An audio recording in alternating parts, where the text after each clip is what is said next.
სახელითა მამისათა და ძისათა და წმინდისა სულისათა ამინ. დღეს მე მინდა გესაუბროთ წარმართული თავისი არსით სატანური დღესასწაულის შესახებ, რომელსაც ჰელოვინი ჰქვია.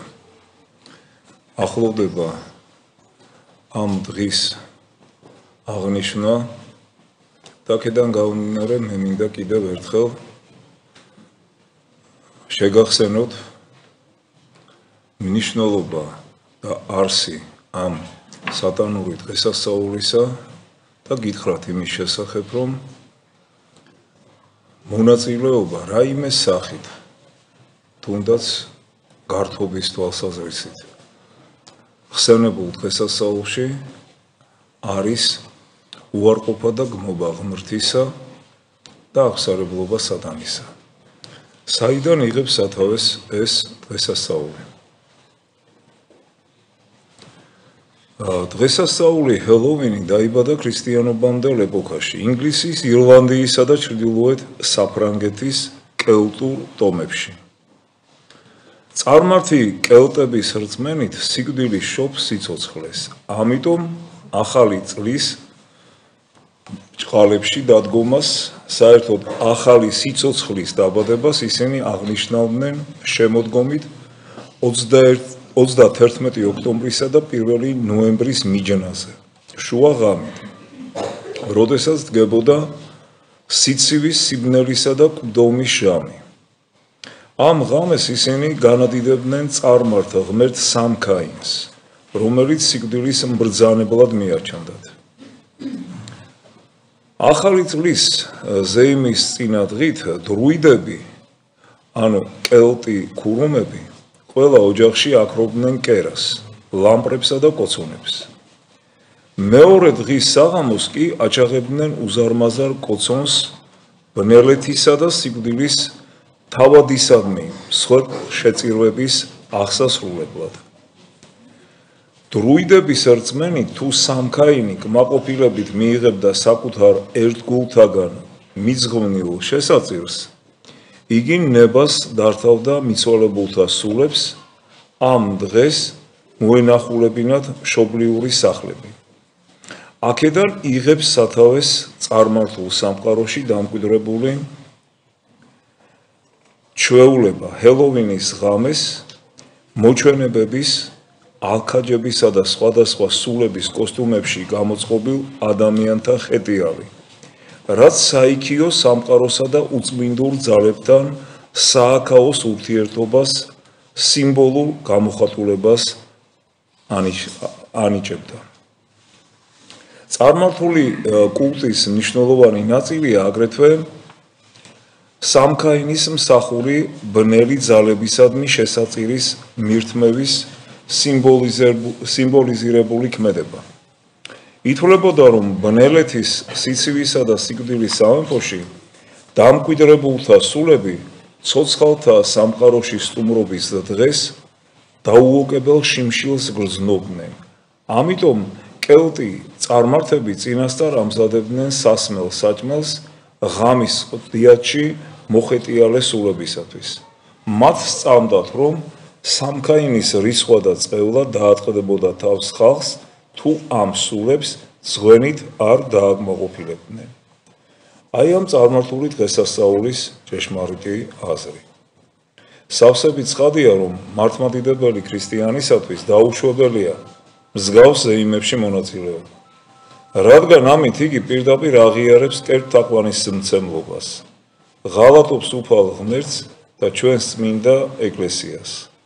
მიცვალებულების განსახიერების რიტუალში მონაწილეობით, ღამის უკუნში ხეტიალითა და სანოვაგის გამოთხოვა ჩამორიგებით, ჩვენ ვამყარებთ ურთიერთობას საიქიოს ბნელ სულებთან, რომელთა მბრძანებელი უკვე სამქაინი კი არა თავად სატანაა, მაცდური, რომელიც უფალ ღმერთს დაუპირისპირდა. სასმელ საჭმლის დარიგებით უბრალოდ კბილეულით კი არ უმასპინძლდებით ბავშვებს, ამით ძღვენს მწირავთ სამქაინს, ანუ სატანის ხსოვნას და გამოხატავთ მისდამი პატივისცემას. არსებობს ჰელოვინთან დაკავშირებული სხვა ტრადიციებიც, რომლებსაც უნდა განვეშოროთ. ასეთებია ყოველგვარი მისნობა, ჯადოქრობა და გრძნეულება. ანდა ლამპრის, ანუ ჯეკის გამოდგმა. ეს არის ამოსუფთავებული გოგრა, რომელზეც ამოკვეთილია საზარელი ნიღაბი. გოგრაში სანთელს ანთებდნენ. წმინდა ჭყალებში კოცონიდან მოტანილი ახალი ცეცხლით. მასზე ამოკვეთილი ნიღაბი კი მიცვალებულს განასახიერებდა. ამგვარი წმინდა ლამპარი ჭყალებში, რომელიც მთელი ღამის განმავლობაში ემთო, მაცხოვრისა და მისთვის სათნო ყოფილთა ხატების წინ ანთებული წმინდა კანდელის ეშმაკისეული, გაუკუღმართებული მიბაძვა არის. ამგვარი სახუმარი ჭყალებში ნიღბიანი გოგრით სახლის მორთვა უკვე სიკვდილთან დაკავშირებულ წარმართ დღესასწაულებში მონაწილეობის ტოლფასია. აქ მარტო მიწიერი სიკვდილი არ იგულისხმება, ეს ნიშნავს უკვე მარადიულ სიკვდილს, რადგანაც ვინც მონაწილეობს ასეთ წარმართულ დღესასწაულებში, სწორედ რომ სულს წარიწყმებს და მარადიულ მკვდომას მიეცემა. ადრე ქრისტიანული ეკლესიის წმინდა მამები ცდილობდნენ წინ აღდგომოდნენ კელტების წარმართულ ტრადიციას. ამ მიზნით მათ დაადგინეს ქრისტიანული დღესასწაული ყოველთა წმინდათა. დღესდღეობით იგი აღინიშნება სულთ მოფენობიდან პირველ კვირას. ამ სახელწოდებიდან გამოთქმა ჰელოვინი, წინა დღე, ყოველ წმინდათა, საიდანაც დროთა განმავლობაში მივიღეთ შემოკლებული ფორმა ჰალოვინი, სამწუხაროდ ადამიანთა უმეცრების ან უბიცობის გამო ხსენებულ წარმართულ ზეიმს შეცდომით უწოდეს. ჰელოვინი, ანუ მიუსადაგეს ეს წმინდა მამათა ხსენების დღე, დღესასწაული, აი ამ სახელდებას, სატანური ორგიისა. რადგან დასავლეთში მას და ყოველთა წმინდათა ქრისტიანულ დღესასწაულს ერთ დღეს აღნიშნავდნენ, ასე შეინიღბა წარმართული რიტუალი ქრისტიანული ჟღერადობის სახელით, რაც მრავალს აცდუნებს. ეკლესიის ძალისხმევას დაეძლია წარმართული ზეიმი ანტიქრისტიანულად განწყობილმა ადამიანებმა უპასუხეს იმით, რომ მეტი მოშურნეობით იწყეს საღამოს აღნიშვნა. ბევრ რიტუალს ასრულებდნენ ქრისტიანული ღვთისმსახურების შესაბამისად, დასაცინად.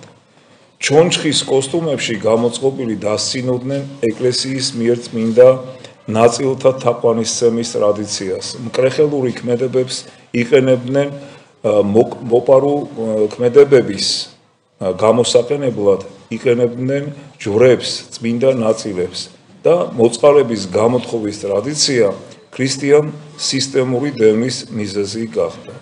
რადგან თავიანთი რწმენის გამო არ შეეძლოთ მონაწილეობა მიეღოთ ბნერეთისა და წვდიადის თავადისადმი მიძღვნილ დღესასწაულში. ვინც არ მონაწილეობდა ამ დღესასწაულში, ისინი გარკვეულწილად იდევნებოდნენ კიდევაც. სხვადასხვა ფორმით. არ არის აუცილებელი, რომ ადამიანი იდევნებოდეს პირდაპირ ამ სიტყვის გაგებითა და მნიშვნელობით. რატომ დამკვიდრდა ესოდენ მყარად ბევრ ქრისტიანში მართლმადიდებლობასთან აშკარად შეუთავსებელი წარმართული კულტი. ამ ყოველივეს მიზეზი უპირველესად იმ ქრისტიანებში უნდა ვეძებოთ, რომლებიც საკუთარი სულიერი აპათიისა და დაჩლუნგების გამო უღმერთოებისა და ღვთისაგან განდგომას უწყობენ ხელს. ისინი, ვინც გვარწმუნებენ, რომ ჰელოვინი და მისი მსგავსი დღესასწაულები მიუხედავად მათი აშკარად წარმართული ფესვებისა და კერძთაყვანისმცემლური არსისა, უსაფრთხოა და უწყინარი და ამდენად დიდი მნიშვნელობა არც უნდა მივანიჭოთ მათ, ანგრევენ ჩვენს სულიერ ბალავარს, ხელს უწყობენ წარმართობისა და ათეიზმის, ასევე სატანიზმის გავრცელებას. მართლმადიდებელ ქრისტიანს მართებს მკაცრად წინააღმდეგს მსგავს მოვლენებს, რამე თუ სახარების სწავლებით უფალი ღმერთია ჩვენი და ყოველი საქციელისა და რწმენის მსაჯული. საქმენი ჩვენი ან ღმერთს ეძღვნება, ან ღვთის წინააღმდეგ არის მიმართული. შუალედური ნეიტრალური გზა არ არსებობს. ასე რომ კიდევ ერთხელ დავფიქრდეთ ამის შესახებ. გაუნათლებელი არა მარტო ეკლესიური თვალსაზრისით, არამედ საერთოდ შეიძლება ასე ვთქვათ, ღმერთის მიმართ უარყოფითად განწყობილი ადამიანები და უზნეო ადამიანები, რომლებიც მხოლოდ ცხოვრების ზარს იმაში ხედავენ, რომ რა ჭამონ, რა სვან, რითი გაერთონ, ასე დღესასწაულებს მიიჩნევენ უბრალოდ და ფიქრობენ, რომ მერე რა მოხდა, რომ ვთქვათ, შეიმოსოს ადამიანი ასეთი სამოსელით. პირდაპირ სადაც რქები აქვს დადგმული ადამიანს, კუდი აქვს, ბავშვები ამბობენ, რომ მე ეშმაკი ვარ და თითქოს ეს აღიქმება ისეთ უწყინარ მოვლენად. და ამის გამო შემდეგში ისჯებიან. ის ბავშვებიც ისჯებიან.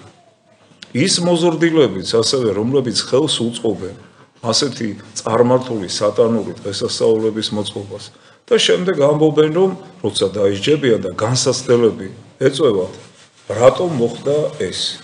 განიკითხავენ ღმერთს და განიკითხავენ ასევე იმ სასულიერო პირებს, რომლის შესახებაც ისინი აფრთხილებდნენ, რომ ასე ნუ მოიქცევით, რადგანაც დაისჯებით. ან თუ მოხდება ასეთი რამ შემდეგში და იგივე სასულიერო პირები იტყვიან, რომ აი ამიტომ დავისაჯეთ, შემდეგ ამ რისხვას ანთხევენ სწორედ ამ გადაგებების გამო და ასეთი სასულიერო პირების გამო და არა იმის გამო ნერვიულობენ, ნაღლობენ ან განიცდიან, რომ ასეთ ორგიებში მიიღეს მონაწილეობა. ასე რომ დავფიქრდეთ ამის შესახებ და არამც თუ ჩვენს ოჯახის წევრებს, ახლობლებს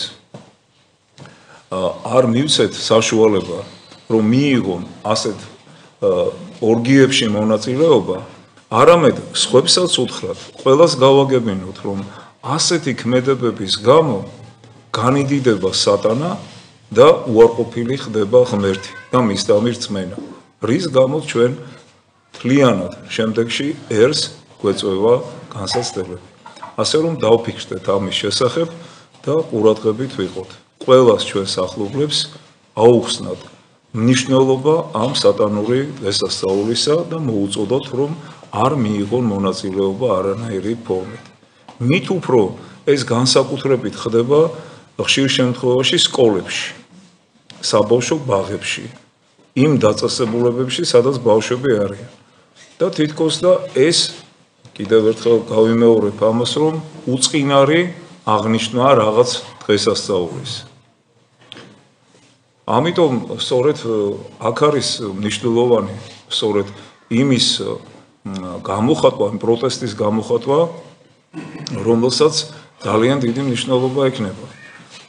ხშირ შემთხვევაში ჩვენ სასულიერო პირებს ზოგიერთი სკოლის დირექტორი არ გვიშვებს სკოლაში, რომ ვიქადაგოთ მართალი სარწმუნოება, მართლმადიდებლობა და მაშინ რა უფლებით უშვებენ ასე შემოსილ ბავშვებს სკოლაში. მე ეს არ მესმის.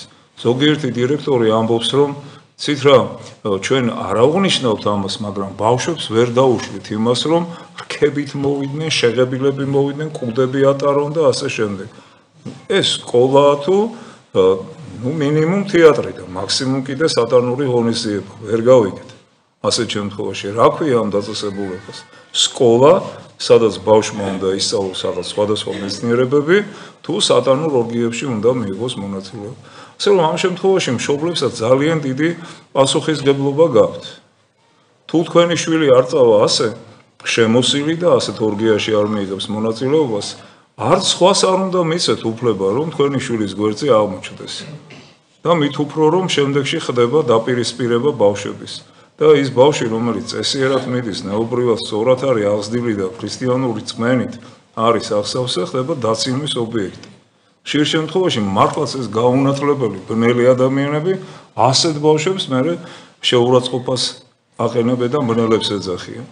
ამიტომ რა უფლება აქვს ასეთ შემთხვევაში დირექტორებს ან იმ ადამიანებს, რომელთა პასუხისგებლობაზე დგას, რომ აი ესეთი დაპირისპირება მოაწყონ ბავშვებში. ამიტომ მშობლებმა ძალიან მკაცრად უნდა მოითხოვოთ პასუხისმგებლობა ასეთი დირექტორების. თქვენ ამის უფლება გაქვთ. და ძალიან ბევრი რამ უფლება ჩამოგართვეს ისე, რომ თქვა ჩვენში. და უკვე ამის შესახებ ჩვენ არაერთხელ გონია განათლების მინისტრთან საუბარი, ნებისმიერთან, რომელიც ამ ბოლო დროს იყო და ეხლა ახალ მინისტრთანაც გვექნება ალბათ აუდიენცია ცოტა ხანში, რომ რატომ ჩამოაშორეს მშობლები ასე სკოლას.